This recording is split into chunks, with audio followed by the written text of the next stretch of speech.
अस्सलाम वालेकुम, मेरा नाम अब्दुल्ला सोलेह है और हम बात करेंगे आज प्रॉफिट मैक्सिमाइजेशन को।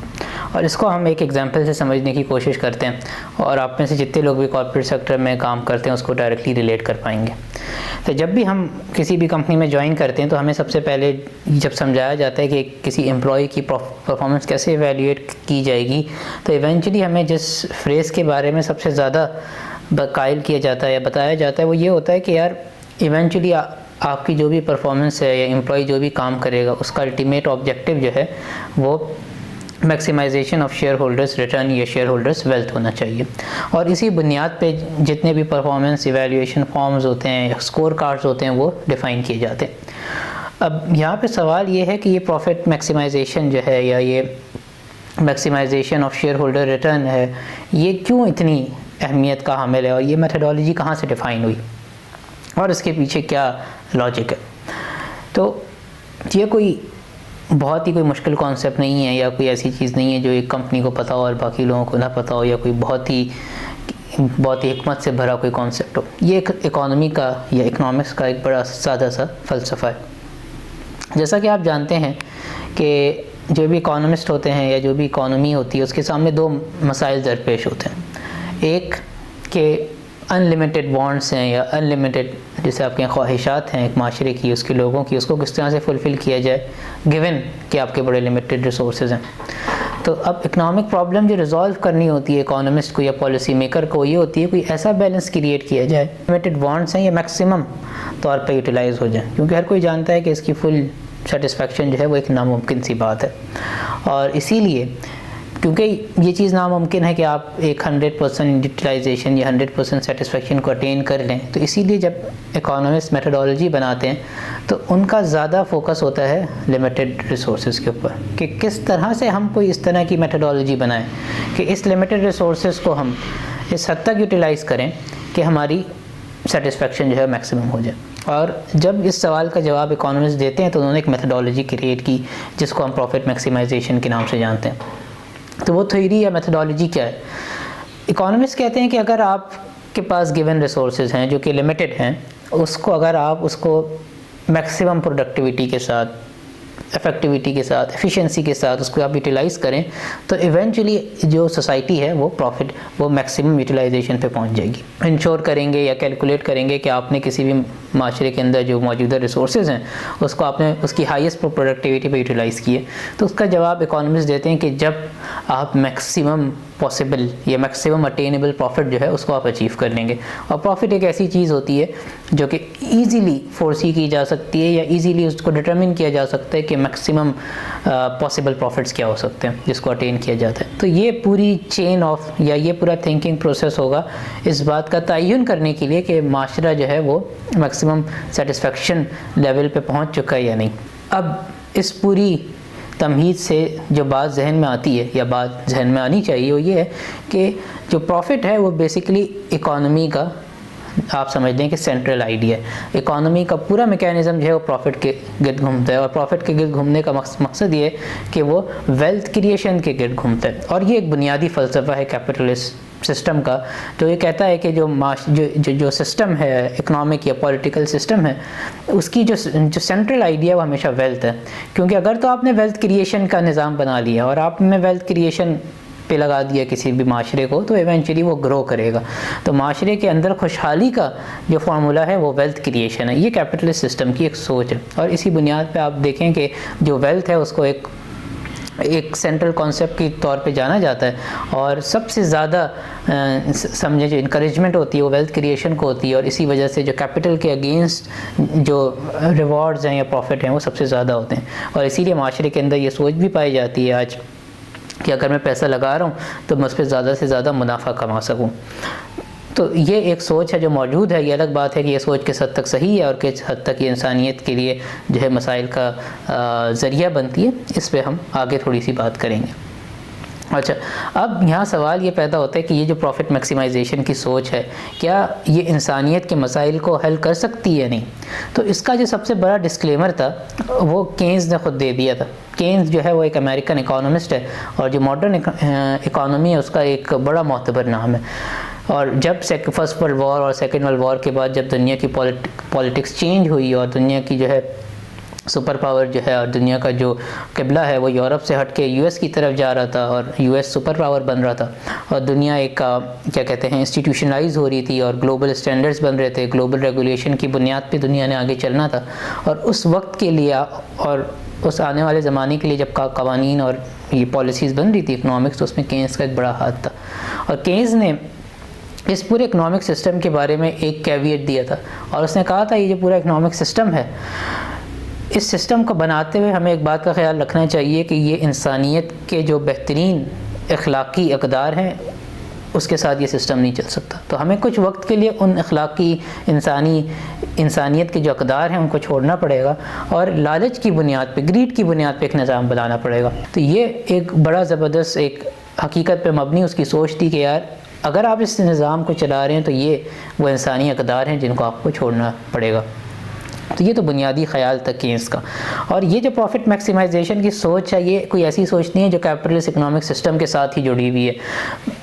जो सोशलिस्ट इकोनॉमीज़ हैं, इवन जो आपकी कम्युनिस्ट इकोनॉमीज़ हैं, उनका वो भी इसी capitalist concept of profit maximisation की कायल है और ये आप कह सकते हैं उनका एक तरह का दोगलापन है।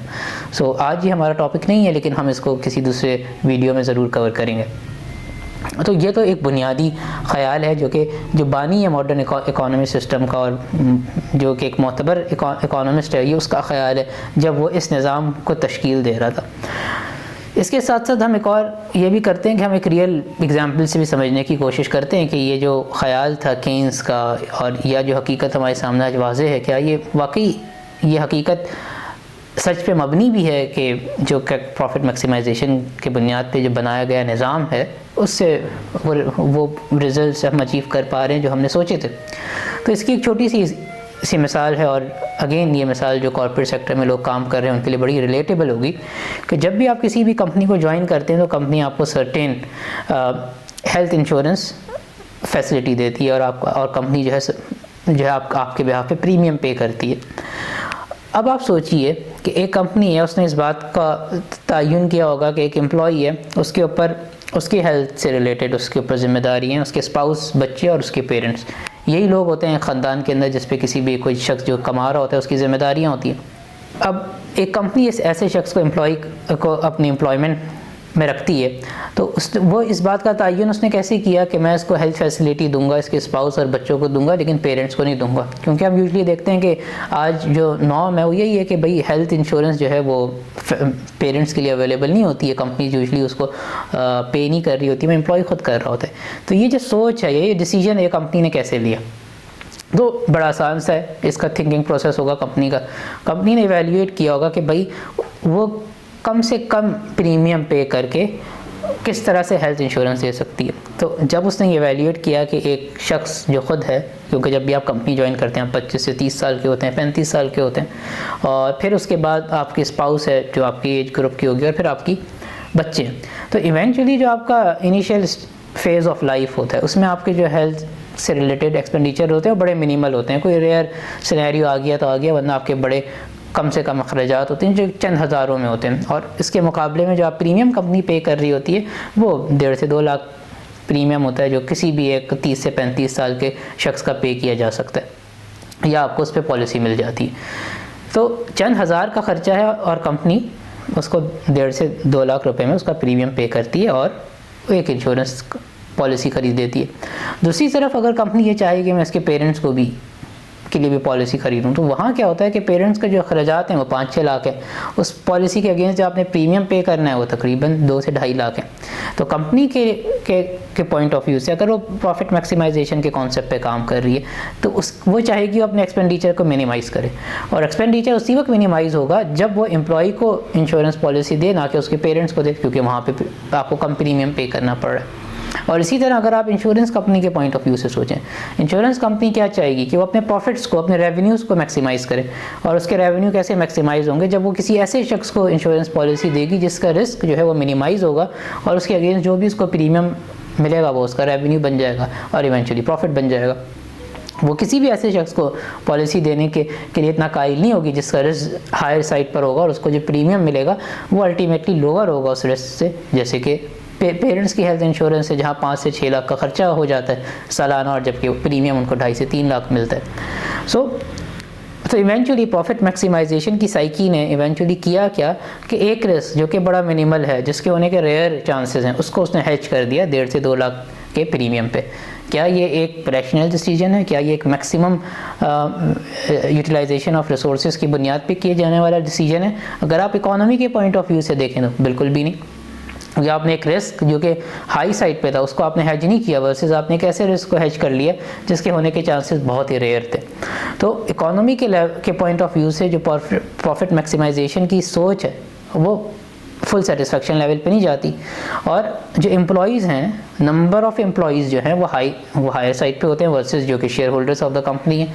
अगर तो किसी कंपनी का शेयर होल्डर है, इंश्योरेंस कंपनी का शेयर होल्डर है, वो चंद लोग होंगे, उन्होंने अपना प्रॉफिट मैक्सिमाइज़ किया, उन्होंने अपने रिटर्न मैक्सिमाइज़ किए, और उन्होंने सिर्फ मेजॉरिटी ऑफ दी इकोनॉमी का वो रिस्क हेज किया जिसके होने के चांसेस रेयर है। तो इवेंचुअली आप क्या कर रहे हो कि चंद लोग जो हैं प्रॉफिट मैक्सिमाइज़ करते हैं और वेल्थ एक्यूमुलेट करते हैं, और मेजॉरिटी ऑफ द जो लोग होते हैं उनको अपॉर्चुनिटी नहीं मिलती, वो एक साइकी में फंस जाते हैं, वो एक साइकिल में फंस जाते हैं कि उन्होंने किस तरह से अपने फाइनेंसेस को मैनेज करना है, और इवेंचुअली वो बैंक्स लोन और उस तरफ चले जाते हैं, और वहाँ पे फिर अगेन एक और साइकिल है प्रॉफिट मैक्सिमाइजेशन की। तो हम इस एग्जाम्पल को यहीं पर रोकते हैं, इसको ज़्यादा लंबा नहीं करते, क्योंकि हम जो बात कहना चाह रहे हैं कि इवेंचुअली इकोनॉमी के लेवल के ऊपर यूटिलाइजेशन मैक्सिमाइज नहीं होती, एक्यूमुलेशन ऑफ वेल्थ होती है, इनइक्वालिटी होती है, और लोगों के मसाइल नहीं ख़त्म होते।